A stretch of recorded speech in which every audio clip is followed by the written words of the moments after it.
Evening, everybody. So this is Real Talk with Ninja Knight, and I'm delighted to have Niall McConnell here on the channel. Niall McConnell is a fellow YouTuber, and he has been making a lot of waves over the last while. And indeed, with the subscriptions that he has on his YouTube channel, he's approaching 30,000 subscribers. So it's absolutely brilliant to see that the passion for nationalism and nationalists here in this country is at an all-time high, and I love to see it. So Niall's going to be telling us about himself, where he's from, what he's been up to. He's going to be running in an upcoming election, which I'm always saying to people, that's what we need to be doing. And indeed, he is someone that has captured the hearts and imaginations of a lot of people around the world with the videos that he's put out there. He's upsetting an awful lot of lefties. So it's great to see him in here tonight. So Niall, how are you? I'm doing very well. Thanks very much for having me. Hopefully everybody can hear me. Let me know in the live chat because I'm streaming on my channel and I'm streaming. I'm being interviewed on your channel, so let me know in the live chat in both. I'm hoping everything's working out all right. 5x5, I see. So I thanks very much for having me on tonight. I think everything's working now. So I am running the local elections and looking forward to this chat this evening. That's brilliant. That's absolutely super. And before we start as well, I just want to let people know that Niall's YouTube channel is actually linked in the description down below. And it's also in the YouTube chat too. So if you aren't already following him, make sure you're following him over there, because the content is, as I said, it's fantastic. And it's great to see him like actually talking to people head on. And some of these people, and we'll get into some of the contents that we've seen on the channel there during the year, but really being standing up for this country and standing up for this local area, because that's what we need. We don't need to be pushovers anymore, and that's what we've been saying for the last number of years. So I said it previously, I have said here on this channel, that it's great to see people from outside of Dublin standing up and fighting for what is right. And to me, I think that that is something that's actually very inspirational towards people in Dublin, because here in Dublin's a very large place, and I said long ago that this immigration problem was going to be a large problem here in this country, and it was going to get interesting, especially when it moved its way out to other counties. So, Noel, would you be able to tell me a little bit about, again, your election candidacy and how you got set up and what area you're running in? Yeah, absolutely. Well, before I start, you people listen to my channel, Niall McConnell's YouTube channel. There's a link in the description to subscribe to Ninja Knight's channel. So make sure you get over there and give him a subscribe and check out his content after this interview, of course.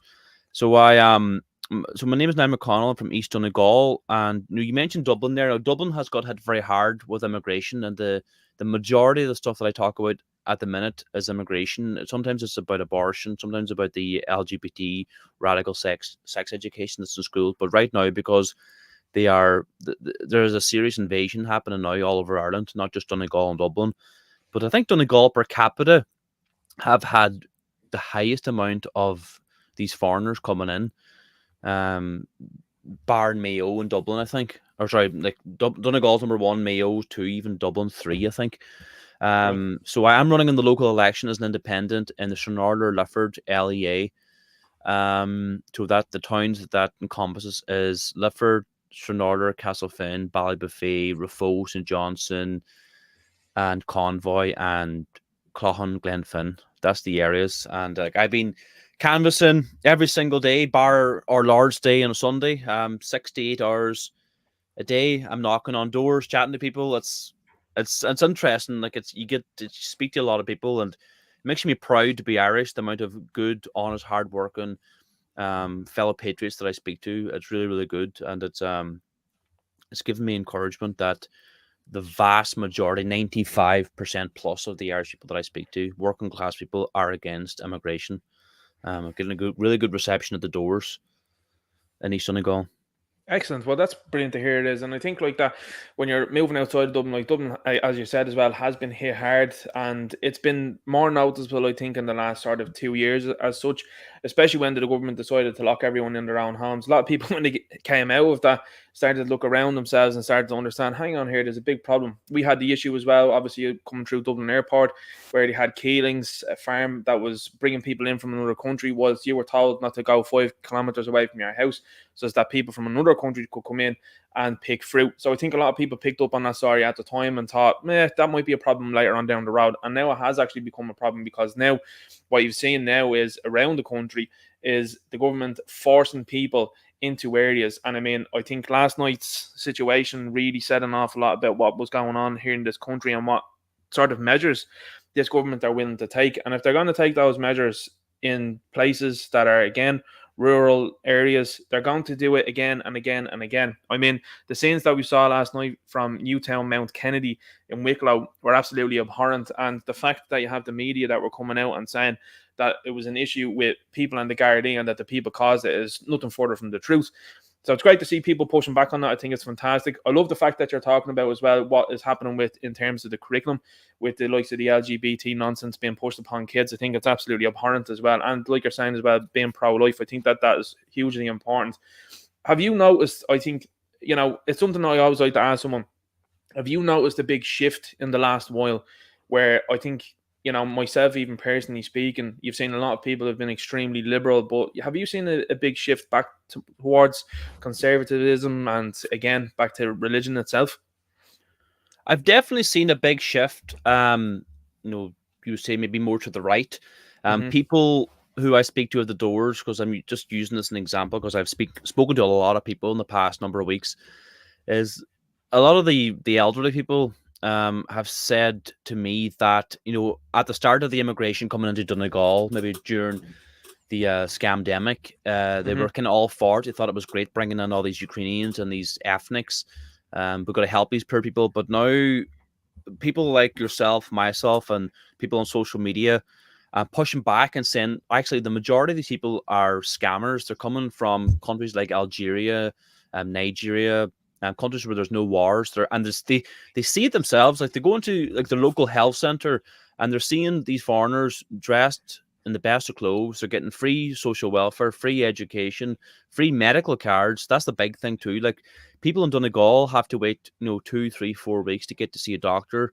We can't get medical cards, can't afford to go to the doctor, and then we're seeing these outsiders coming into the country, and just normal, hardworking, decent people who are not politically active or not politically really aware are seeing this happen, and they're seeing the demographics change of their local towns. They're walking the streets, for example, into Ballybofey, which would be probably the largest town in my area. I went to school there in Ballybofey secondary school at a school called St. Columbus or St. Columkill. And, when you walked the town for lunch, you knew everybody. Everybody was Irish. And, you walked up and down the streets, you knew everybody. But now you walk the streets of Ballybofey, it's all foreigners. And, the people don't like it. They say, I don't want to be mean or don't want to be racist, as they always say, but I don't like it. The elderly women, they don't walk the streets anymore. They don't let their children play on the streets because it's dangerous. And no, you're absolutely right. I do see a big shift now towards more conservatism, strict in immigration. Definitely 100%. I see a big shift in people's mindset. You see it in the polls yourself. Yeah. Absolutely, you do see it in the polls. I think it's also as well, people are using their own eyes now also, and I think that's super important that they're having a look around, they're hearing the languages that are around them, and I think no better a place than places that are outside Dublin to really realise what's going on. You see, Dublin is a very big tourist trap, and for the longest time, a lot of people, like a lot of Dubliners, would have assumed, these people are here for a weekend or they're here for a week or two or whatever like that, and you became used to people from other countries running around Dublin. But I think what's become more apparent is that other counties maybe not have as big as tourism a spot as Dublin, and they're noticing that and they're saying, hang on, these people aren't just hanging around here for a week or two, they're actually here and they're staying. And like you're saying, the services are the big problem. I mean, that's the crux of the issue for a lot of people, is that you haven't, like, if you're looking for a doctor's appointment, I'm talking to people all of the time. I spoke to someone there last week and they said that they had a doctor's appointment, so a very serious medical issue that they had, and they said they're going to be putting a waiting list. And I said, well, how long is the waiting list for? And they said a year, 2025 I'll be seeing it. And like, this person actually realizes, because they said they're probably giving these spots away to people that have only come into the country. And I was like, that's an amazing thing that this person said. This person wouldn't be conservative in no way, shape or form, had fully bought into the whole scamdemic, but now is seeing it as it is, because when they're going into the hospital, they're looking around and going, hang on here, these people are getting carted in before me. Also, then you're seeing the amounts of people that are coming out that are related to GPs, and GPs even themselves now reporting that it's taking them between 20 to 30 minutes to see one person because they have to translate what's been said, and it's taking up a savage amount of time. So, like, these are problems that are only just in the health sector, and I'm just talking about the health sector right now. These are problems that are widespread throughout the entire system. So when that happens, then it causes an awful lot of backlog, And what you are seeing right now is the fallout from it, because this isn't sustainable at all. Meanwhile, on the other side, people are going, "Oh no, it's great. This is great that we have people coming in from all sorts of places all over the world to service coffees as baristas in the likes of Starbucks," and it's just not sustainable. It's insane, because it's also driving the house pricing issue too. Like here in Dublin, for example, you won't get a house here in Dublin for under six figures now, and 300,000 seems to be in and around the minimum for anywhere at this stage of the game. That is ludicrous to think of that. That is over €250,000 that you're spending on a house, and you're being taxed to the nines on that. It's absolutely unbelievable. And like you said there as well, Noel, like you were pointing there to the Ukrainians, these are people that have come into the place, and an awful lot of people have seen, for example, the Facebook groups and the WhatsApp messages, the Telegram messages, and whatever else it might be, of people saying, "Yeah, can I leave here for 2 weeks and go on holiday?" I think people now really woke up to that when they said, "Hang on here for a sec." So I think that that's a pretty interesting situation, don't you? No, you're absolutely right regarding the Ukrainians going home for Christmas. Everyone I speak to at the doors, I always bring that up at the doors, but they all know that the Ukrainians are going home for Christmas, and if Ukraine's such a war-torn country, why are they all going home for Christmas? Why are they? Why do they have businesses in Ukraine and are able to run their businesses from Ireland and they go home for holidays? Like I heard a good one there from a friend of mine. Her daughter, right, is heavily pregnant. She went to the Letterkenny University Hospital, the big hospital in Donegal, Yeah. and she's heavily pregnant. And it was what the waiting room was full of foreigners. She was going to see a doctor for a checkup, and none of the foreigners would get up for her. But there was another woman who Mm. was even like was about to pop. She's really heavily pregnant, and she went over and asked one of the I think it was Algerians, "Can you please get up and let this woman sit down. She's heavily pregnant." And me no English, me no English. And then he turns around, starts speaking English to somebody else. And then that was fine anyway. This Ukrainian woman came in, just walked in straight to the reception. "I'm Ukrainian. I see first. I'm Ukrainian. I'm seen first." And then the Irish Wow. doctors and the Irish nurses are so fed up with this. "No, you sit down. You wait like everybody else." Can you imagine if they're putting up with this every single day of the week? They are getting the Irish doctors, the Irish nurses. They're getting really, really annoyed, frustrated at what's happening. And I see this too with people. I know a woman who works in the post office, and she's so angry. I knocked on her door one time, canvassing her a couple of weeks ago, and she was just so angry at what she has to deal with on a constant basis. Yeah, Um, absolutely, and I think that's what you're seeing now. Is you're seeing ordinary Joe soaps now starting to turn, and rightfully. And when I say turn, what I mean is people are actually having their say, and I think that that's a really important thing. For years, people have said nothing and have just witnessed what's going on. But I think people are angry. I think people are angry for various different reasons. You know, you've got the older contingents that are probably in 60s, 70s, and they're looking at then their children that unable to afford a house, and they're going, "Well, hang on here. There's guys coming in here from all parts of the world getting keys to houses, rolling out of estates and good vehicles," and you're going, "How has that happened?" And then how have we allowed that to happen? Then you're walking around your shopping centres, your towns, whatever it might be. Then, and again, the same thing. You're hearing nothing but voices that are strange to you. And then further on, then your services, like people now are. I seen a story not too long ago, and I think it was a footballer, a professional footballer, again allegedly on this one here, because when you say League of Ireland, I'm a bit like meh in terms of professional. But this guy was complaining about school places, and I yeah. mean, this is the same guy then that's running around going "refugees welcome," wearing it on the t-shirt and telling people that they're istophobes if they disagree with people just coming into the country hand over fist.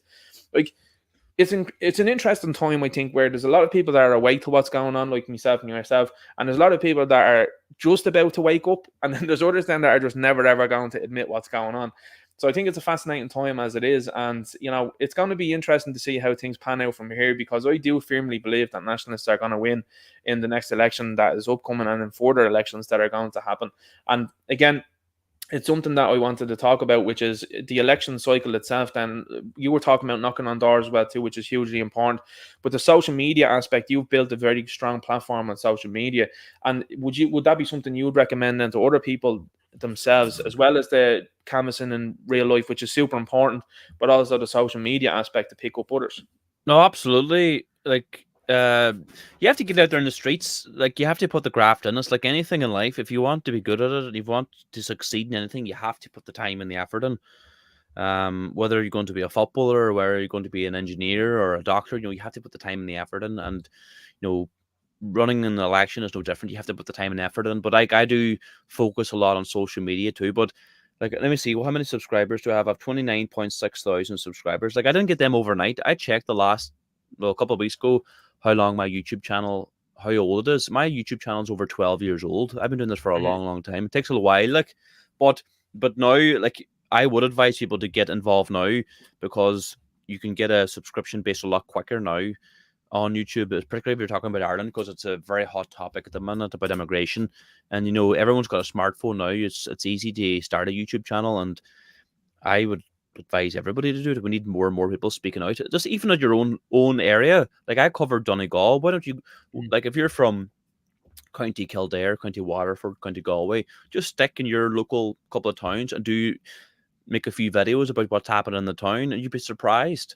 Throw it on Twitter, throw it on YouTube, ask a few of the bigger accounts like myself to share it, and you'd be surprised how quick your channel will take off. Yeah, absolutely. No, and I just want to say thanks to everybody.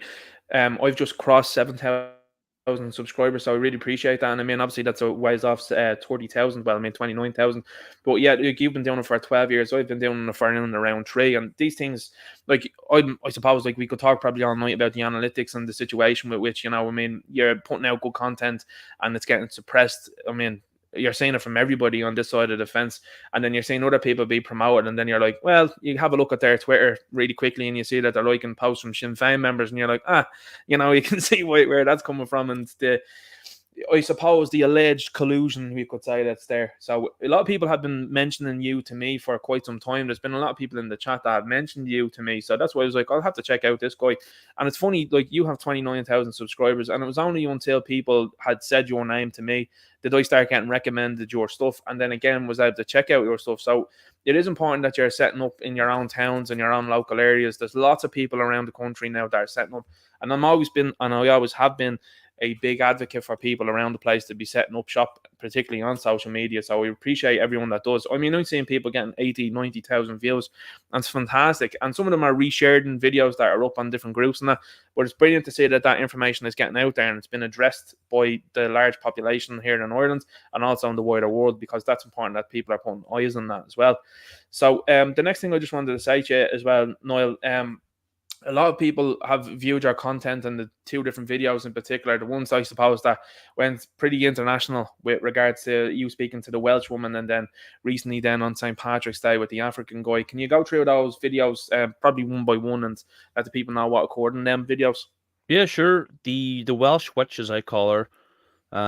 So how do you preface this now? So I suppose I'll just preface it with, I was down in Gweedore. It's the west coast of Donegal. It's one of the last remaining bastions of the Irish language. It's like people all over Donegal, not only Donegal but all over Ireland, are very proud of Gweedore because they are a hub of Irish culture and Irish traditions.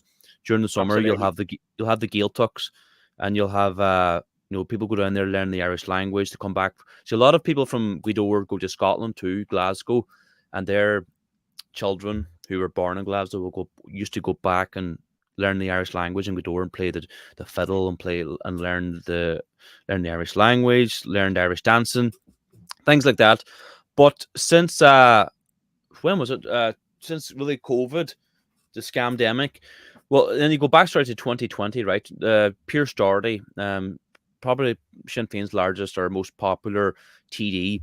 He's from Gweedore, and he made a video right in 2020, standing outside this very famous hotel, but it's run down now. It's not run down now, but it was run down in 2020 for about 5 to 10 years and needed a lot of work.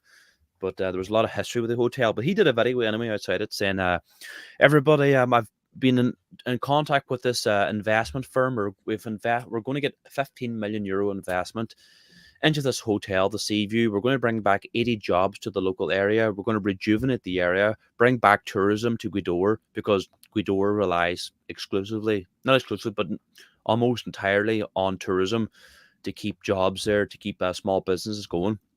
So he was boasting he was bringing all this tourism back and these jobs and whatnot. But what happened was the company he was working alongside with, Visada, which is a Chinese investment firm, they actually filled the place with Ukrainians at the minute. And he must have known all along that this Seaview Hotel was going to be filled with foreigners, because down the country for years they've been filling their hotels with foreigners. So he knew all along that this was going to happen. And now the Ukrainian language is probably, as well, I've been told by people in Gweedore, that the Ukrainian language is now spoken more than the Irish language down in Gweedore. Well, There's no accommodation down there for the tourists anymore, for the Gaeltacht. Um, there was a couple of factories too, plastic factories, not very nice work, but it provided employment for the area. All the Ukrainians now are displacing the local Irish people down there in Gweedore. They're in the factories. But anyway, I was down there doing a video about this, about the Seaview Hotel, um, about the destruction of the Gaeltacht, and it's largely to do with immigration. Irish people or tourists are not coming there now because there's no accommodation, and they don't want to see a lot of Ukrainians. They want to see Irish people. mm. So I did a video there, and I was walking back to my car, and then this woman stopped in the middle of the road, just like it's quite a busy road, and she stopped in the middle of the road, and I could see she had the hazards on. She was blocking traffic. She hadn't even pulled in, attempted to pull in, and I could see her getting out. And I said, "Okay, here we go." So I got my camera, turned my camera on again. And she just approached me and started screaming, "You're a racist! You're a racist!" And I said, "So what? What's your point?" The Chad response, yeah. Yeah, and what? And what? Like, duh, like, of course. Then well, what was she saying? She's just screaming at me that you're racist, you're racist. And I said, well, look, the Irish Gaeltacht is getting destroyed. You support the destruction of Ireland. She said, "Oh, what was it?" She said to me, "You don't mind me because I'm not black." And I said, well, no, if you don't like this country anyway, you can go back home to friggin' wherever you came to, go back to Wales. Because if with that attitude, I don't want you. She thinks, a lot of people think I'm a white nationalist. I'm not a white nationalist because I don't want Ukrainian immigration into Ireland. If I was a white nationalist, I wouldn't have any problem with that, or Yeah. Polacks or Eastern Europeans. I'm not a white nationalist. I'm an Irish nationalist. I'm an ethno nationalist. I believe Ireland belongs to the Irish. I want an Irish Ireland. Yeah. So she was very confused. She didn't understand that I wanted her to go home too, and she thought she had me cornered on that one. But that clip went viral. It went mad. I think a lot of Americans, people in America, were sharing too. Them big social media influencers in America. So that was an interesting video. I thought one of the most interesting people that was attacking you then was this guy from Britain. I assume some sort of Muslim character. And as British as you would be, a Mukhtar or something like that, this guy was called. I was calling him El Mucker, you know. And this is a guy that was going hell for leather at you. And I'm just like, this is part of the problem with what's going on with Britain. Also, like, you've got a huge issue that's going on over there. Issues that are festering there, like knife crime and stuff like that. And everybody knows, like, what the rates are with who's perpetrating it and the whole lot of that. But when you're talking about like that, they're having that same problem insofar as they've got so many people coming into the place. They're saying the exact same thing where they're like, no, we want everybody out now, regardless of what you look like. And they're even saying the same about people, like you said there, Algerians, Polish, whoever it might be, Georgians, whatever it might be. They're like, no, we need to make it back to our own. And very similar as well to here, you're seeing an awful lot, and that's what I was going to bring up next then as well too. You've got a lot of Welsh people, for example, like ourselves then, that were commenting on the video saying, oh, they fully support her. And what's wild to me, and the likes of people here in Ireland then supporting your man there, guy there in Britain there, Mucker, supporting him. What's wild to me is that these people are actually publicly supporting someone that's not from this country, attacking someone in this country. I mean, I don't know about you, but certainly I wouldn't be someone that would go to another country and tell people that live in that country, that are from that country, that there's some sort of Islamistophobe because they love their country and love their people and want to see their people be the super majority in that country. It's absolutely absurd. What a clown world we live in where people feel that they're in Ireland. No, you're absolutely right. The cheek of a foreigner coming into my country and lecturing me. But not only that, it gets worse. Sinn Féin, Pierce Doherty, and what do you call that other clown? The solicitor. Joe Brolly? No, he's a Sinn Féin TD. He's another clown, that Joe Brolly, anyway. We'll put that on the record. He is a clown now. But is it Cullinan, David Cullinan? David Cullinan and Pierce Doherty retweeted that Muslim guy you're on about, a certain like a wee tiny snippet of the clip, because she looks so bad in the entire video. They had to like snippet a wee tiny thing from the video, and Pierce Doherty was saying, "Well done, Sarah. God bless you. he obviously didn't say God bless you, but he just said like, well done, Matthew, Sarah. So and then he got absolutely hammered in the comment section on Twitter X, saying, oh, here we go, Sinn Féin telling a foreigner to shut an Irishman up in his Yeah. own county, his own country. Unbelievable. Because that's And how it looked, and that's how it was. Like, I mean, that's not only how it looked, but it's how it was, you know? yeah, it's not exactly. That's exactly how it was. And did you know some like a anti-racist group in the north of Ireland gave her an anti-racist award down. Did you You're know that down joking. in Derry? I think it was. It was like a big award ceremony. Everyone had their tuxedos on and their dresses on, and there's loads of councillors from Strabane and Derry down in it, and she got like an award for standing up to fascism. It's you see, that's the thing, and I'm delighted that you're after saying. I wasn't aware of that, but this is what I want to say. It's the pageantry amongst these people in these circles, I should say. Like the media, the NGOs, the politicians, they're all in this circle, and the best thing that they can do for themselves is pat each other on the back, and the pageantry that goes along with it. It's kind of like, and I mean, I've talked about it previously about the entertainment industry. These things are all intrinsically linked.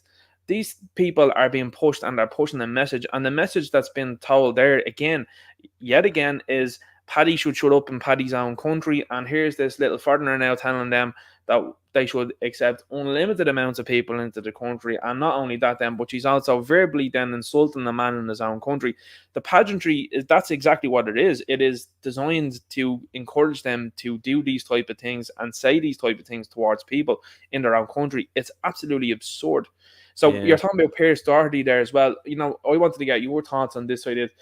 Like, Mary Lou McDonald's obviously in and around Dublin, and she is one of the biggest that are around. And I don't mean that about her weight now or anything like that. A lot of people might take that as a weight joke, but I don't mean it like that. Mary Lou's brother is also now claiming that he's a woman. When you look at Pierce Doherty, and I have to be honest with you, and I might give him a little bit of credit when it comes to these things, he comes across as probably the most intelligent person within the Sinn Féin party, particularly in the hierarchy. Maybe there's people in the background. He should be the leader. I was just going to ask you that. What do you think about the fact that he's looking at Mary Lou? Like, what do you think that's about at all? No, he for some reason he's been overlooked. If I had to guess, I'd say he's been very angry that he wasn't given the leader's role. Because if you look at the polls on who the Sinn Féin leader is, Pierce Doherty is by far the most popular TD. He should be the leader, but because I don't know, it's very strange. Like Mary Lou McDonald too, she's like former Fianna Fáil, so it's just really bizarre how she's made the leader of Sinn Féin. But maybe it's just because she's a woman. I don't know, but it is very, very strange why he wasn't made the leader. Now I don't know now why that is. I personally think it is because she's a woman. I mean, you see Michelle ONeil there up in the north as well, and these are two women that are happy to run around and do weirdo leftist things and say and do erratic things, and then they're doing these sort of, what do they call them now? They're calling them U-turns. This is what the media like to say. Instead of saying backpedaling, they're saying U-turns. They're taking a U-turn on this. And to me, if you have strong leadership, and I think there's more, I have to say, I think there's more water in the can for a male as a leader, whereas I think Sinn Féin are riding out the whole, it's Mary Lou, like, bit of an Egypt. You know, that's sort of way, I think that's the way they're starting to go now, whereas I think Pierce Doherty comes across someone far more intelligent. And I think with that comes the responsibility of, okay, guy, you're part of your after doing this here now, and you're backing it. What are you doing? What do you want to say about it? You know what I'm saying? Like, and that's why I think even like with Simon Harris, like, there's a lot of water in that can for Fine Gael, and he's a complete and utter stooge. But they're happy to do that. I think that they're personally just setting themselves up for a good fail so that they can just sit in opposition for the time being. That's my personal belief anyway. Yeah, no, I agree with you, because the worst thing for Sinn Féin, the worst thing they could do is get into power, because that will be the end of Sinn Féin then. Yeah, for sure. Oh, yeah, I think they'd be fully exposed at that stage of the game. Like, I was talking to a friend of mine who was actually a massive Sinn Féin supporter. He couldn't believe half of the things that I knew that he didn't know. Like, he didn't know anything about Mary Lou's brother that's claiming that he's a woman now. Didn't know anything about that. Didn't know anything about some of the lefty things that they're supporting whatsoever. It's totally bamboozled. And I mean, it's kind of like, I think some of these people that treat it like a football team, in that they can't criticize it and that they have to fully support it. It's, you know, that time is over now, you know? Yeah, well, like I was speaking to a fella who leaflets and canvases for Sinn Féin in Donegal, Gettr, and I was talking about immigration, and I said, "No, why are you canvassing for Sinn Féin to support immigration? No, they support bringing foreigners into Ireland. She said, do they? I said, aye. Do you not know that? She's like, oh, I'm not going to be leafleting for them again. So their own canvassers don't even know their immigration policy. That's the problem I find when I speak to people. Like I speak to even people at the door who support Sinn Féin, and I tell them that, do you know Sinn Féin supported a yes in the 2 referendums, and then they were like, oh, I thought they supported a no vote. I'm like, oh my god, really? Really? Well, not only that as well, Niall, but they're also voting for the hate speech laws as well. Some of them chose the coward's way out, which is they decided to abstain. Oh, I wasn't there. Well, hang on, that's what you're actually employed to do. You're employed to be there by the people. And this whole abstention nonsense, that's absolutely codswallop in my opinion. But they voted for the hate speech laws. Like, they actually did do that. So, like, they're voting to silence you when you have, and I mean, this is the thing. These hate speech laws shouldn't be a runner at all. But these people have voted for that. And that's, of course, they have.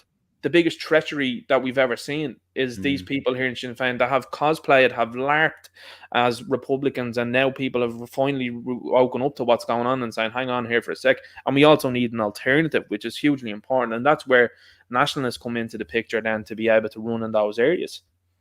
No, absolutely. Like they've just flip-flopped and backpedaled on everything. Like you said there, the hate speech laws, they voted entirely for the hate speech laws. Not only that, they actually wanted to amend the bill to include immigrants' immigration status. So if he was like someone like me who's very critical of immigration, if I criticize someone who was an illegal immigrant who actually was here, broke the law, destroyed their passport, I could be thrown in jail for that. That's what they wanted. They actually wanted to make it worse, and now they're saying, "Oh, we don't believe these hate speech laws are fit for purpose." They have no morals, absolutely none. And that's why I think even like with the leadership, I think that's why they get away with it as much as they do, because I think people go, it's Mary Lou and Michelle. Like, I don't think people take them serious. I think that's part and parcel of the problem. I think if Pierce Doherty was the leader, I think people would take him more serious. Do you get me? Do you know what I'm saying? I know what you're saying. Maybe that's got something to do with it. I'm sure there's some kind of strategic reason for doing it. I find it difficult to listen to any woman at all. I just see when I listen, when I'm listening to podcasts and a woman speaking, no harm to it. I can't listen to it. I have to turn it off. It's like the football now as well. Call me like even when I listen to some of the Gaelic, I like to watch the Gaelic football. I'm a big Gaelic football man. But I sometimes like the Premier League might be on, and you just watch it just to see what they're saying, and you have all these women commentators, and like, you can't listen to them. You know, it's very difficult. I saw Joey Barton was talking about it recently, and Joey Barton's he's certainly saying the right things recently.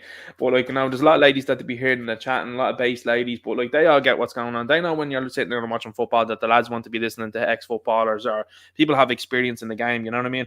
And like, you're listening to Karen Carney and all these other idiots that are talking about footballers that they have absolutely no clue about whatsoever. They've never been in the men's game. I mean, to me, let the women commentate the women's game. That's my thing. And if people want to tune in, go ahead. That's absolutely fine. Let the women make the women's game successful, is what I say.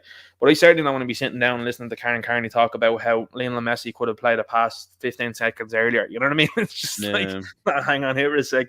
But like you're saying there as well, I think what's happening is with a lot of these parties, and what we've seen across the Western world, like, I mean, we even see Maloney there in Italy, who has been a big letdown from, I suppose, conservative, maybe even nationalist values. People thought that she was going to be the second coming, and a lot of people have been very much so let down by her. And, it's not a good look, is what I would say, when it comes to those things. Whereas they're looking at Javier Milei, and look, the jury's still out on him, but the economy is starting to come back, and inflation is starting to go down there in Argentina, and he's doing the right things, closing NGOs down, shutting down ridiculous diversity things. You're seeing the DEI nonsense is starting to ramp itself up across in Britain, and it's whatever happens in Britain. And a lot of people are under the illusion that we don't follow what happens in Britain. We actually seem to do that. Anything that they do, we seem to import it far faster than anywhere else and try to implement it far faster. And I think it's actually helped in our struggle against what these people are trying to do, that people are noticing what's going on. They're seeing the DEI that's going from America to Britain to here, and people are like, what? You want to do what? You want to put people in based on what they look like, not the merit of what they're able to do. And I think people have woken up to that one too. I think that's pretty interesting. Like you're saying there as well, like in Guidor, it would be a massive Gaeltacht area. Those areas would have been, and the places people would have worked at would have been primarily Irish. And now, as you said there, you've got a lot of Ukrainians that are working there now, pushing the people that would have been there out. Like, that's a wholly negative situation. Yeah, not only that, Guidor always suffers from emigration, youngsters going to America, Australia, Scotland, etc., and it's getting only worse now because there's no jobs available.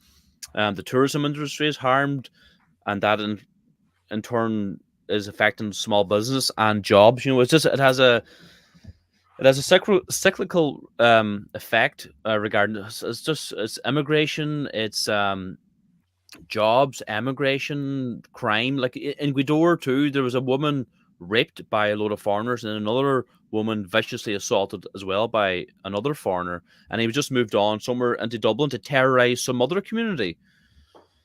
And that's exactly what you're seeing. You're seeing very small sentences for people that are doing very grievous things, or I should say grievous things, and they're just walking out. I mean, like, where else would you have it? And I think a lot of people started to wake up with, for example, when Chico McCamde, that's a name that'll always stick with me, when he was floating around Dublin.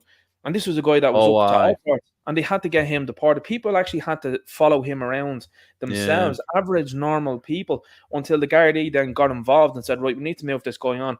But it was only until people yeah. themselves said, I we're not remember having this. I remember at the time when he was released or convicted or something. He got a letter to self deport. I remember at the time it happened, and like you said, Hmm. he was pictured in Cork, I think pictured in Dublin, and then eventually there was so much pressure put on the Gardaí, they just deported him. Yeah. And I think that's the beauty of social media at the moment. But like you're Mm, saying, you can see that, like, in my opinion, and the way I look at things, and I don't know whether you share this opinion, but I think people think that the government are far more intelligent than they are, and that they're more sophisticated than we are. They aren't. They actually are way behind the curve. And what ends up happening is so much has been exposed on social media that the go-to thing that these people have done is they've tried to censor it. The commission them on, like, that's still lurking in the background there, where it's trying to take people's opinions away from them. I mean, this is something that has been enacted in this country, and now they want to talk about hate speech laws. Like, these people are so behind what's going on that they're trying to retroactively try and ban you. I mean, it's the same even on this platform. This platform comes out with policies every 2 weeks. Like, you can't keep up with some of the stuff that they do and some of the s- things that they change their minds in. Sorry to jump in there, Ninja Yeah. Knight, but Sean Max said something in the live chat was quite interesting. I can't find it now. I think he said something about that fella isn't deported. He's actually in Mountjoy and he's getting out this summer. Is that correct? Is that I right? haven't heard anything about that now, but Sean Mac there in the chat is saying he's out in May. Chico is in Mountjoy. If you could get confirmation on that, that would be absolutely brilliant. I'd really appreciate that, because that's obviously something that needs to be talked about. Because if that's the case and the guy is actually still running around the country, I'll happily do a video about that and say that your man's still running around. That's absolutely unbelievable. But does it shock you? It No, it doesn't. doesn't shock me at all. No. It really doesn't shock me at all. And I mean, that's what we're talking about. And that's the type of things that I'm going to get into next as well. When you're running for an election, like policies, Niall, like, what would be your policies going forward? Well, housing for the local Irish people first, definitely. People say, well, now you won't be able to change much, but maybe so. Like, if I get elected as a councillor, I can hold their feet to the fire because I have a large social media presence. And if I put forward a motion about immigration or housing local Irish people first, and all the Sinn Féiners, Fianna Fáil, Fine Gael, they all say no, well, I can publicise that and I Yep. can put pressure on them because I get a big following in Donegal, really, really big following. And, the next time they go into the meeting, they might be more inclined to move more to the conservative side, and like I will be able to highlight what's happening, and you'll be able to get on access to a lot more media outlets too, and you'll be able to do a lot more as a councillor. And so I was speaking about immigration, housing the local Irish people first. That's the big thing in Donegal, because in Donegal you've got a huge scandal with the Mica pyrite blocks where Yeah. people's homes are actually crumbling around them. Their houses are, like, as you can imagine, like inside, right? Their ceilings, their walls is just the plaster, and the bricks are just turning into dust. And the Irish state are not really helping them at all. They're having to really try hard to get any help. And my whole thing: how come we can house 8,000 Hmm. Ukrainians in Donegal, but we can't house our own Irish people through no fault of their own? Have their houses crumbling around them? Yeah, Uh, that's a great point. gone ahead. No, sorry, I was cutting across you there. I was, but that's a great point because, like that, and it's about expenditure as well. Like, how can we be sending money in foreign aid? How can we be spending money? What was it, €1 million there last week? They said that they're bringing pets from Ukraine in, I and think you're it's looking at, €1 million a month, or is it a is it a million million euro a euro a month? month? Wow, if that's true, that's unbelievable. Because again, like you're saying there as well, Noel, and that's an important point to pick up on, and that's why I'm bringing the point forward is they have the money to spend it on frivolous shit for people from different countries, but they don't have the money to be spending it on their own people that have houses that are falling around them through, as you said there, through no fault of their own. These people bought these properties thinking this was going to be their forever homes, and now they're looking at a house that's absolutely it's decimated around them. It's absolutely criminal in my opinion, and that's Yeah, what we look, have. We've got criminals running the show here. no, absolutely. No, you're 100% right. Look, there's a perfect example, right? There's a wee small village called Convoy, East Donegal. Um, and there are a lot of really nice people, but an old house estate called Town Parks. It's just traditional cottages that were built in the 1950s. But the house estate was extended, and these kind of new modern houses were built. And to get access to these houses, you have to drive through the old house estate. Hmm. And the locals were promised these houses. And then, of course, then in the dead of night, 2 or 3 o'clock in the morning, busloads of Africans were housed in these houses. And some of you might remember that video I did with Olga. Remember that Ukrainian? Yes, that's right, Jeff. She confronted me. I was doing a video there showing everybody, look, all these houses were promised the locals, and these Africans all have them. And so she actually she just walked over to me, confronted me, and said, "Why are you filming?" Well, it's public street. I'll film if I want. And then she said, "Please stop filming me." He's like, "Well, you walked up to me. Please Yeah. stop filming me." Demanding that I stop filming her. But turns out, she then was in another town in Donegal, Milford, in another housing estate, empty housing estate. Well, an extended housing estate. The houses were empty, and she was there telling the locals, actually, we're going to bring in the furniture into these empty houses, and we're going to house foreigners. And the locals went crazy, drove their cars in front of the driveways, didn't allow them to do it, and they recognized Olga. And they said, Niall, they contacted me, said, Niall, Olga's down here in Milford saying she's going to be bringing all these foreigners in. So she's kind of some liaison for these Ukrainian asylum seekers. She's like a go-to. She's got her own little office there in the housing estate, in the little grass area, where people go to her and they need a doctor's appointment. If they need anything done, they go to her. But anyway, I was making the point, right? The old housing estate where the Irish are living in, they have to watch these foreigners, Africans, walk through the housing estate, brand new iPhones, brand new clothes. They don't do any work. They get social welfare. They get 2 big trucks or 2 big vans come every single week with big boxes of food. And I was speaking to one woman, she's a nurse for 19 years. She was on €15 an hour 19 years ago. They put her down to €13 an hour. Only in the last couple of years, she got back up to €15 an hour. So she's really struggling. She's struggling to pay her rent. She's struggling to pay her bills. And she said, Niall, I have to go to St. Vincent de Paul shop to get my clothes because I can't afford new clothes. And then I had to see these foreigners walking up and down the road every day in their brand new Nike runners, brand new clothes, brand new iPhones. Like, I don't know how much a new iPhone costs, probably €1,500. And no, they're really, really angry that the Irish people are seeing this now. They're like, this woman isn't politically active. She doesn't care. She had no care in the world for immigration at all. But now it's right on her doorstep. They're even on like some kind of separate broadband. They're on some English broadband, which is really, really high quality, fast broadband.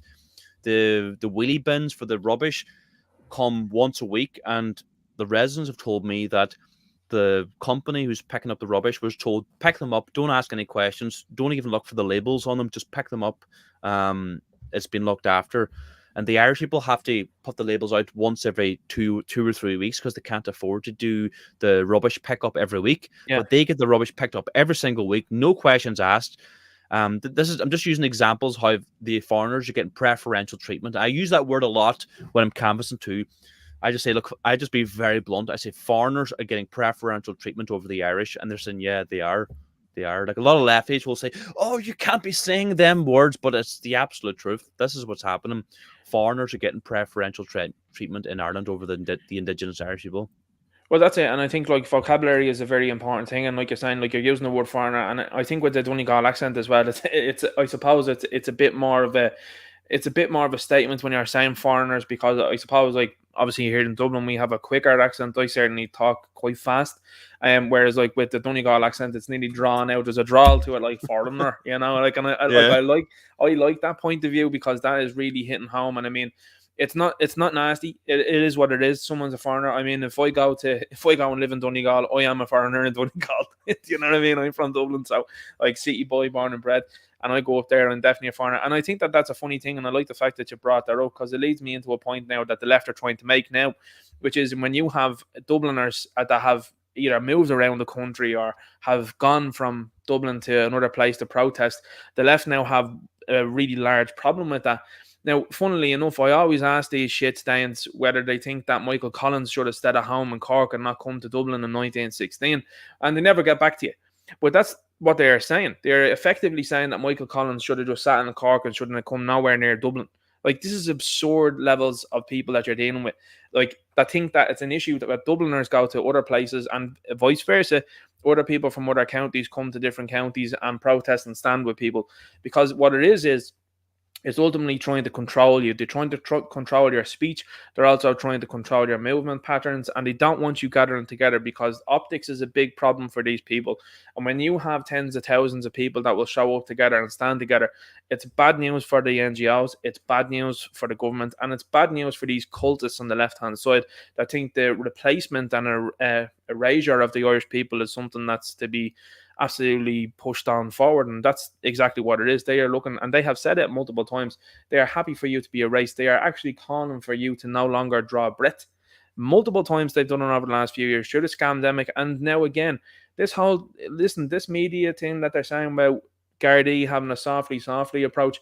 This is why you're seeing old women and women in their 40s, 50s, 60s, whatever it be knocked over by some goon in a riot squad outfit. This is why, because these people are willing this on, they're cheering it on. And Niall, I just want to go back before you jump in there as well, because I know you've got something to say. But the next thing I want to talk about as well, obviously, and I'll give you your time to say something there, what you're going to say.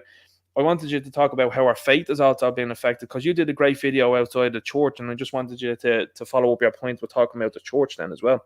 I just have something in my head about you Yeah. made a very good point there, but just before we talk about our faith, is the left are, and the mainstream media and the politicians are saying, say if someone from another town comes down to Newtonmount, if I went into Newtonmount Kennedy to protest this invasion, said, "Oh well, you're an outsider, you don't belong here."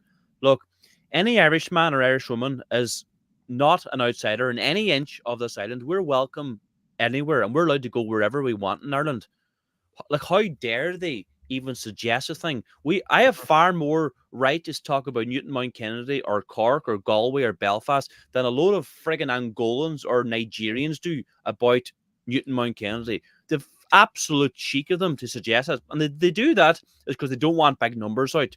They do that to stop people coming out, because the last thing they want is big numbers coming out and protesting, or large numbers coming out to Newtonmount Kennedy or Rosscray or Dublin or wherever. That's the last thing they want. And that's what they say, we don't want outsiders coming down to whatever town it is.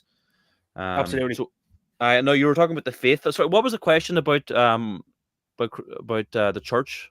So the church, I had seen your video that you did outside the church where they had allowed an imam, was it, inside the church to pray? Oh, And this on holy grounds, Oh, that down in where was that place down in Mayo? The most diverse. That was a few years ago now. Not Ballahadreen. Someone in the live chat will tell me. It's down in Mayo. It's like probably the most diverse town in Ireland. Tell me in the live chat. Anyway, down there, the Ballyhonus. So down in Ballyhonus, right? I just saw a clip, right? Of the priest allowing these imams into the St. Patrick's Church and say the call to prayer. Like in the Islamic faith, that if they say a call to prayer in an area or church, they consider that theirs now. And it's complete heresy. Goes against all the Catholic canon laws to allow this to happen.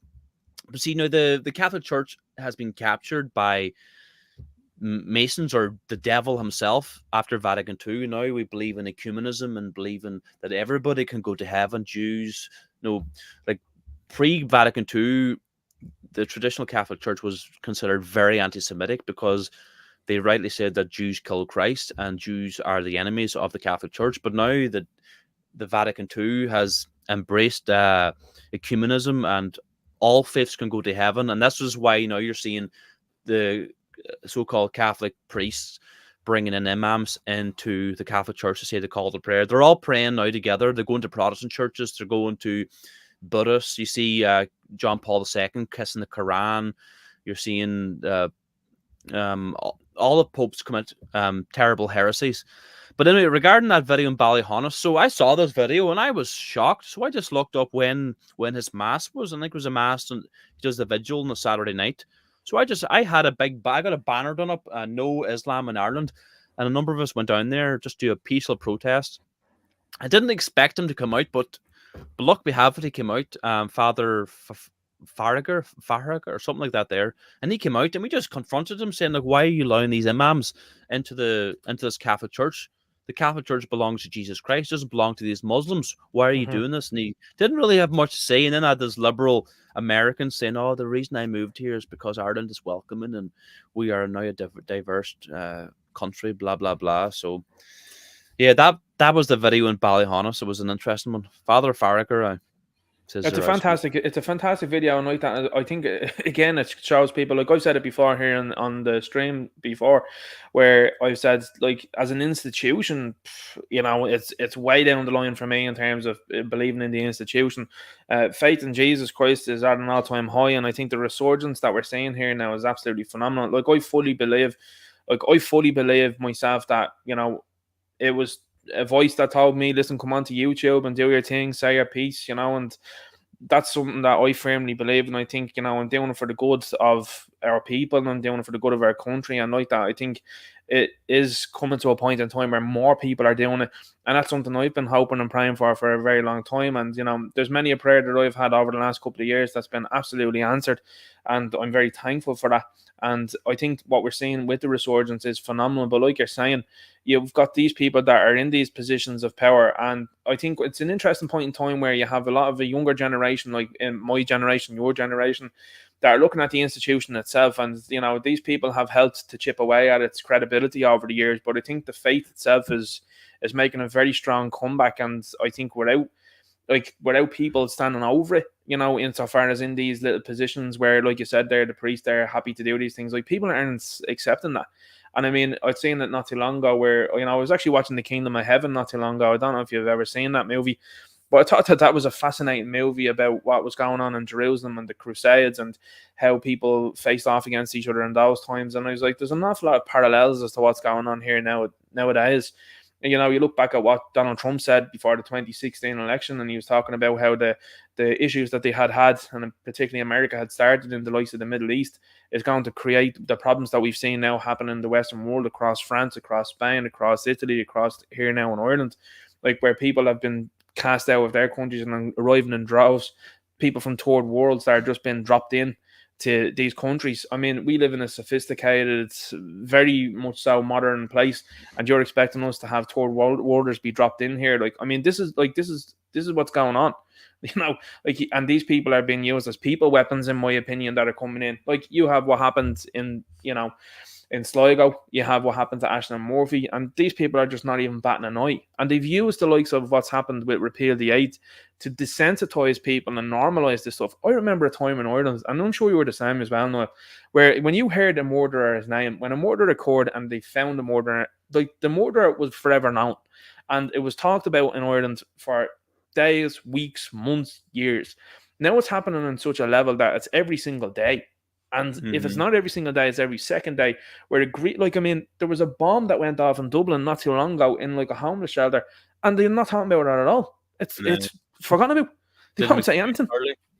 Like, this is absurd. Do you know what I mean? And you're looking at that and you're saying to yourself, like, this is where we're at right now. But like that, because we haven't had a faith insofar as like the institution itself that has told the truth, to the people for quite some time, this is where we're finding ourselves in an issue. And I think it's a good thing that you have people now. And I mean, we do need the base priests. I want to be very clear when I say that we do need priests that need to be standing up and speaking about what's going on. Like, that's how you're going to draw people back also. Yeah, absolutely. Well, just on the church, like the Catholic Church, traditional Catholic Church, they were the biggest enemies of communism and all this LGBT nonsense that are pushing, and pornography and all sorts that the group from the Middle East are pushing on our European people. The Catholic Church was no stalwart against this, and because the Catholic Church has been infiltrated and they've intentionally hired a load of I don't want to get anybody banned off YouTube, but people who bat on the other side, I suppose you could say that. They've intentionally hired these priests, and these priests went on to abuse a lot of youngsters in Ireland, particularly, and that has been used to destroy the Catholic Church. All the good priests have been kept out, and these left footers have been brought in intentionally to destroy the Catholic Church. And another story that has really hurt the Catholic Church in Ireland is the mother and baby care homes. Mm-hmm. Story. Like, people give out to me for talking about this, but just listen to my talks with the expert on this field, Eugene Jordan. Like, the whole idea that nuns and doctors, or nuns and priests, were burying babies alive in a septic tank. First of all, there was no babies found in a septic tank. There was wee coffins found beside a septic tank. And I'll just finish briefly on this here. On all the death certificates, the word Erasmus was used, and the mainstream media, Mary Lou McDonald, all the politicians are saying this is evidence of starvation, but it's not. It's malnutrition. Ireland in the 1930s was probably the poorest country in Europe at the time. We just founded the Free State. We had absolutely nothing, and young children had no food. And the biggest problem was breast milk. There was a lot of unwanted children. A lot of women, unfortunately, didn't want their children, and they couldn't get breast milk. And unfortunately, these children died. And what were the priests and nuns supposed to do? At the goodness of their hearts, the nuns got no pay, only because for their belief in God and their love of these children. And now don't forget, these are our ancestors that are being attacked now. They're dead and gone, buried 6 foot under, and they've tried their best to look after these children. And now they're getting accused of murdering children. And I'm not going to sit by and allow Irish people to attack my ancestors who did their best to keep these children alive during times we have no idea what it was like, the poverty that these people were going through. And don't forget too, women had to apply to get into these mother and baby care homes. You had to actually apply to get in there. So this is another attack on the Catholic Church, and it's been used to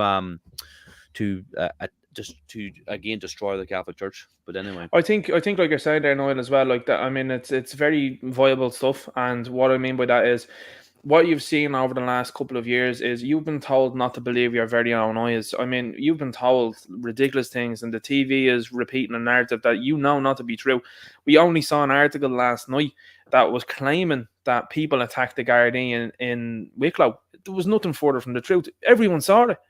And what you're seeing now is, I think a lot of people that are looking back through history, and like that, these people on the left-hand side, because you're dissuaded from calling them what they really are, on these platforms. And these people are cherry-picking things that have happened in history, and they are altering them. I mean, these people are career lawyers. So there's no chance that I'm going to believe them and their side of the story of what happened those times ago. I have to be honest with you, I'd firmly deny what these people say point blank. I wouldn't believe them.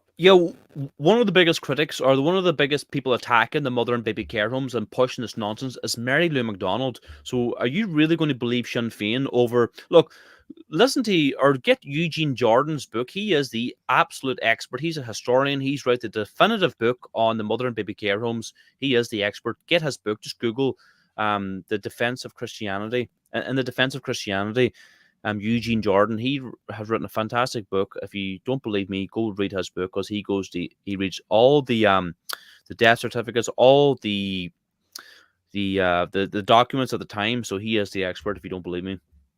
Yeah, and I think that's hugely important to talk to people and listen to people as well, different points of view. And I mean, that's something as well that I wanted to say to you as well on the channel. Like, I mean, when I was saying that you were coming on as well, too, there was, and I mean, what's happening here, I think, on the nationalist front is there's a lot of people that have old grudges and old problems. Listen, you're gonna have to set all of that stuff aside, and I'm sure you've seen and heard plenty of it as well, too, Noel.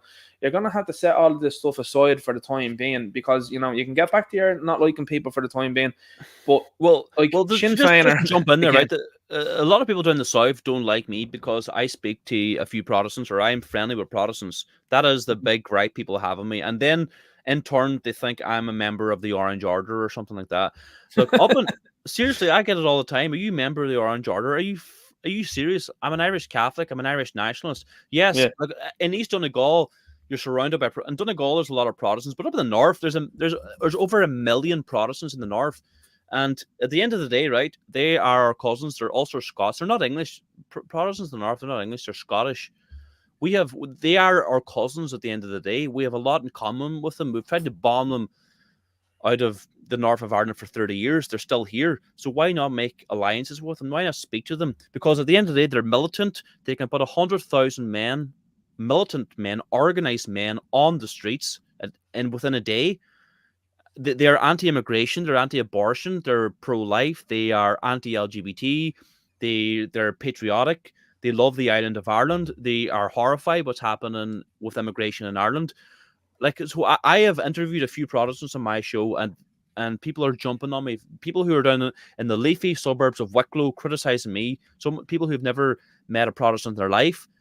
You know, I'm moving on from the old green versus orange, because it's not green versus orange anymore. It's Irish men, Protestant Catholic, against outside forces who want to destroy Ireland. They couldn't care less whether you're Catholic or Protestant. So people do give out to me for speaking to Protestants, but I make no apologies for it. I have a lot of Protestants who I do business with, who live beside me. I've known them my whole life. I have no problem with them. And I've yeah, been, for a long, long time, I've been trying to break down the old divide of green versus orange. And, people criticize me for that, so be it.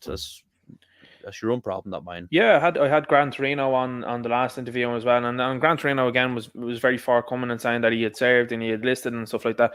But like from my point of view, like all I was saying was, well, there's a guy that's been in like you could say the enemy stronghold and understands enemy tactics and stuff like that, and they're the types of dudes that you'll need anyway. If push comes to shove or whatever like that, allegedly, speculatively on that one, they're not endorsing or anything like that, disavowing anybody getting up to no good or anything like that here in this country. But all I'm saying is, you do need people in different walks of life and also people that share common values and culture and tradition as well. And like that, you don't have to love them, you don't have to get on with them all of the time, but you have to recognize that there's a bigger threat here right now. And I suppose it's probably the stuff that I viewed through entertainment during the years. I've seen plenty of times where the Autobots and Decepticons from Transformers joined together and said, hang on here, here's a bigger problem. You know what I mean? And said, we got to sort this out here. And this is like, it's as simple as that to me, that what we need to do is we do need to stand together and say, hang on here for a second. We can get back to our squabbles later on down the road. But what's really happening here now is a full and utter replacement of the people. And what they are trying to do is drive a wedge between people that would possibly support each other and come to an uneasy alliance going forward. Now, again, that's my opinion. That's all I'm saying. Like, With regards to that. people are asking, right? Maybe for the last 10, 15 minutes, maybe you can ask or go to the questions in the live chat, because I always like to go to the live chat. But I just saw someone there saying, "Are the Protestants loyal to Ireland?" They are. They're loyal to the island of Ireland. It's a strange thing. They want to remain British, but they love the island of Ireland. They really, really do. They love the people on the island, and they would die defending the island of Ireland. So we have need to understand too that a lot of people in the south think the Protestants are English. They're not English. The English are gone a long time ago. They're Scottish. They're also Scots. And for some, oh, am I muted? Am I? No, you're good. I can hear you. I can hear you. Oh no, I was muted on my end. Sorry. On my stream, I muted myself by accident.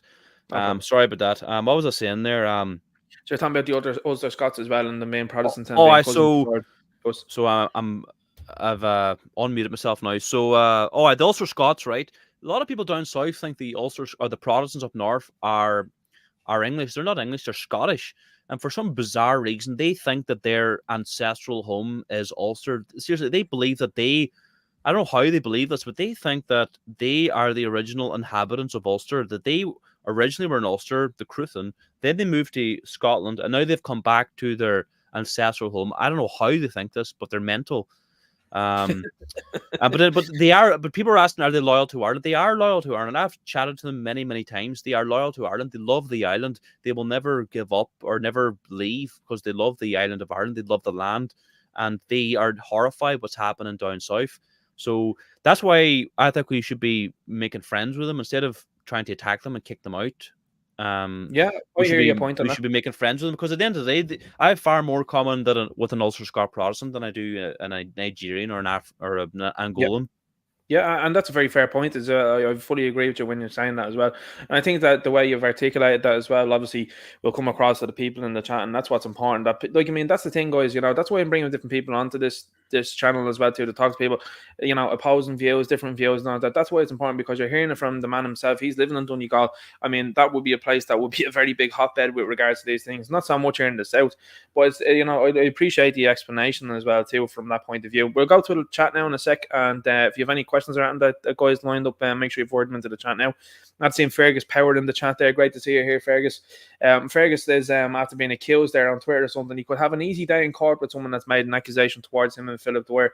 And when you see Joe Brody threatening people with lawsuits and laughing at people like Lawrence Fox, for example, being sued by people, I think that you got to look at that from that point of view and see, like, these people are happy to do these things. Dennis Carney's in here, sends a super sticker. You've got Fernando Muraku sends a super sticker, and then Dennis Carney sends another super sticker. Much appreciated there. Just jumping back into the live chat there and seeing if anybody has any questions there. I'd appreciate that. Someone says here the Scots are our Celtic cousins. They are our Celtic cousins, absolutely, and they're Christians as well. And they're anti-immigration, they're anti-abortion, and they're anti this LGBT nonsense. Yeah, and the LGBT nonsense. The LGBT nonsense is getting really out of hand very fast, and I mean, it's been something that we've been imported from America, and it's going to be, I think, deported from here as fast as it was imported, because not a lot of people are buying into it, and I think most people, and I've said it before as well, when you're living in times of affluence, when you have plenty of money and loads of things to keep you busy and distracted, people will welcome in any sorts of nonsense, But I think the fact now people are seeing the belts be tightened and the money get less, and they're starting to not put up with the nonsense anymore. And there's definitely a number of outlets that they can go with there. We've got Jerome Reedy sending in a funny comment there as well. This chat is wild, by the way, Noel. If you ever see my chat and that, these people are nuts. They're great. They're absolute legends. And a big shout out to the chat and the mods here as well. I can't do this without you. You're absolutely stars. Yeah, and anybody in my live chat or my channel, if you want to subscribe to Ninja, the fella who I'm chatting today, there's a link in the description. You see Ninja Night channel. Click that link and then head over and subscribe to his channel. And the very same to Noel as well too. Hopefully we can get Noel past the 30,000 mark, because here's the thing, guys. The bigger channels get here on this platform, the more what I would say voice you guys have. And again, I'm always endorsing people to come onto YouTube and say their piece. And the bigger the channels get, then the more widespread it becomes. I'm getting recommended. It's brilliant to see recommended channels all the time now on YouTube from Irish nationalists, and I'd love to see it. And there's more people popping up, and they're getting the subscribers. So do subscribe to them, help them out. The subscriptions, very much so, put them into the recommendations, and the more they have, the better. So again, hugely important. Guy Dean says the Scots are anti-immigration. They went to university in Scotland, and it was a far away the most left-wing nation I've lived in. Pretty interesting when you're talking about university. I mean, colleges are purely infested with this leftism. I mean, you just got to look at some of the stuff that these weirdos are putting out there. Like, you've got professors that are out. There was a professor here, I think it was in Ireland not too long ago, that was talking about kids being able to switch. How shall we put this? I like to say Mrs. Doubtfire, acting the Mrs. Doubtfire is what I like to say. And this guy was saying, yeah, it's no problem at all. This is a guy that's a lecturer. That's absurd. It's criminal in my opinion, Yeah, the university system, like, I don't know why anybody would go to university at the minute unless you're going to be a doctor or an engineer. Like, it's just indoctrination centers, particularly women. I wouldn't send any woman to university, because you might send your daughter, who's a nice traditional Catholic girl, and then they'll come back a year or two later and they'll have green hair and they'll have a hairy short haircut and they'll be anti-Catholics and they'll have had 3 or 4 abortions already. The bull ring in the nose as well. and the Did you bull ring see in the that? nose, and the father will be wondering, well, what happened to my daughter? There was a pretty interesting picture that came out just during the week there with Simon Harris, and I thought the picture said an awful lot. The optics of it were very interesting. So in the picture, if you can just envisage this, on the left hand side there was a dorky looking white girl. In the middle of it, beside Harris, were two Africans, a male and a female African. Beside him, then was another girl. So behind Harris was another girl with a bull ring nose, and then in the background, obscured by the girl and Harris, is a white guy. And I said, if anything sums up the current plans of this government, it's this picture, because there's the white guy in the background there, whoever he might be or whatever it is. I was just like, that picture sums it all up there. You're not wanted, you're not being listened to at all. It's these people here. What we can see here in the comments here, topic says, check out the cash report just published in the UK. It's driving these people mental. Apparently the person who authored the report itself now is saying that they can't travel on public transport for fear of attack. What a tolerant side you're dealing with, isn't it? I'm very, very tolerant indeed. Now, hey, I'm getting a reminder here on my phone that I have to go and get some raw milk. Lovely. For tomorrow. I'm lucky enough that my local farmer lets me go and get raw milk, and I don't want to leave it too late. That's an important point there, Noel, as well, when you're talking about raw milk. Could you just tell the chat what that's about there? Raw milk. So raw milk is milk straight from the cow. It's not homogenized. It's not pasteurized. So pasteurized, they heat the milk to a certain temperature, and it destroys a lot of the good enzymes and bacteria. And then when you homogenize the milk, they push the milk through these tiny, tiny holes, and it disrupts the structure of the milk. So normally raw milk, and the morning after you get the raw milk, the cream comes to the top. You have like 2 or 3 inches of the cream. But when you homogenize it, it destroys the structure of the fat, and then the fat mixes in with the water part of the milk. So then that's why, when you go to the shop, there's no fat. But raw milk is exceptional. It's really, really good. My Wayne love it. My wife loves it. I love it. So raw milk is the way forward. If you can ask your local dairy farmer to give you some, that's the best, and it'll be the cheapest to do it. I can't get raw milk in the shop, but anywhere you can get it is quite expensive. Yeah, it's supposed to be a pure superfood again, and it's something that's been kept. A lot of people feel it's been kept from the public, and like you've got a lot of people that are doing keto diets now, and they're swearing by them. And of course, you're taking away carbohydrates, you're taking away the sugar, so you're obviously going to feel better when you're dealing with a meat heavy, fatty diet, along with the butter as well. So it's hugely important. But yeah, listen, I just want to say thanks very much to you coming on, and I appreciate the fact that you were listening out your policies as well too earlier on. Housing being top of the priority as well. That's a huge one. Before you jump out, would you just reiterate again the area that you're running in, the policies that you have going forward, and then we'll wrap it up there then. Yeah, so my name is Niall McConnell. I'm running in the local election in Shannorder, Lifford, East Donegal. Vote for Niall McConnell, number 1 independent. Housing local Irish people first. Medical care, healthcare for the Irish people first. Stop putting foreigners first, and they're getting preferential treatment. I've got a YouTube channel, Niall McConnell, link in the description, and anybody listening to my channel, go and subscribe to Ninja Knight now when the stream ends, and give him a sub, get his subs up a bit. And thanks very much for having me, Ninja Knight. I must go and get some raw milk. And you mentioned the ketogenic diet. Ketogenic diet is very, very good. I can do a low carb diet myself, and raw milk and lots of red meat, and it's very, very good. Brilliant. That's great to hear that. And listen, thanks very much for sharing your time with me. I really appreciate you being on here tonight.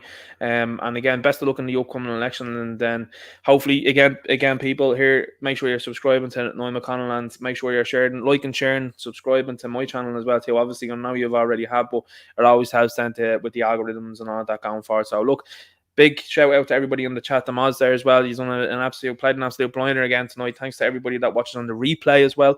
The replay people that watch throughout the week whenever they have the time, I hugely appreciate that. And again, a big thanks to my guest here tonight, Niall McConnell. Niall, I'll chat to you later, all right? Good man. God bless you all, Aaron Gobra. God bless.